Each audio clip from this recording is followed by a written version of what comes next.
I'm your host, Anthony Hill, 4025, and welcome to another edition of Breaking the Circle of Life. And as you can see, we're calling this one the bathroom edition. That's right, the bathroom edition, because I'm going to send somebody a roll of toilet tissue.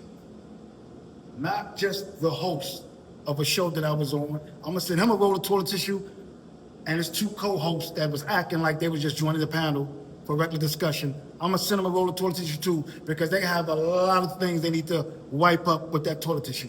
We're going to leave it at that because the guidelines on this thing here is crazy. So we're going to leave it at that. Got a lot of things to clean up. But let's just say this, right? We're talking about religion, and then we're not talking about religion, so that was the theme of the show. But the question was, does God exist? So when I called in, I said, God exists. So, of course, they're going to ask me, prove it. And I said, I am proving it because I'm talking to you right now. That's how I'm proving it, and you're talking to me. God exists. We're having a conversation. So everything we heard about God, we heard that God communicates with people, and people can communicate with God through prayers. Now, if you want to believe prayers is the way you communicate to God, then that's on you and your religion. But everything we heard through all the religions, basically saying the same thing, that God communicates with man through, what you call it, when you get the, what do you call it? Prophecies and stuff like that. Can it reach you? Some people on that level, they get prophecies, some people don't. But once again, there's always God talking, man talking back to God.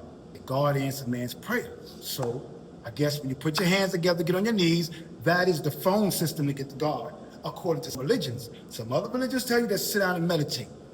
And Islam, they tell you got to prostrate 5 times a day. And so people have different machines or gadgets to communicate to God. But the important thing should be, did God pick up the phone? You understand what I'm trying to say?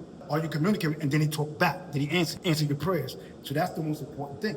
How you communicated it, how you communicate with him, who cares? That's your relationship with God and whoever your God is.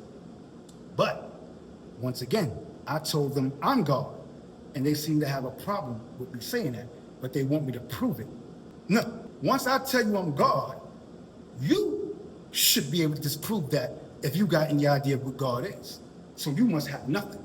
So now you want me to prove that I'm God, and I'm telling you, I'm talking to you right now. That's the proof, the only proof I need. You see, that's good enough for me in my court. You see, in your court system, you tell me to bring proof. I don't know what your court system is about because you're not going to tell me.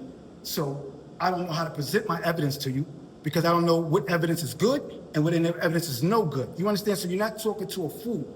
You're talking to somebody that's a legal beagle, a jailhouse lawyer. So once again, when you say, give me the proof, what are the standards of evidence?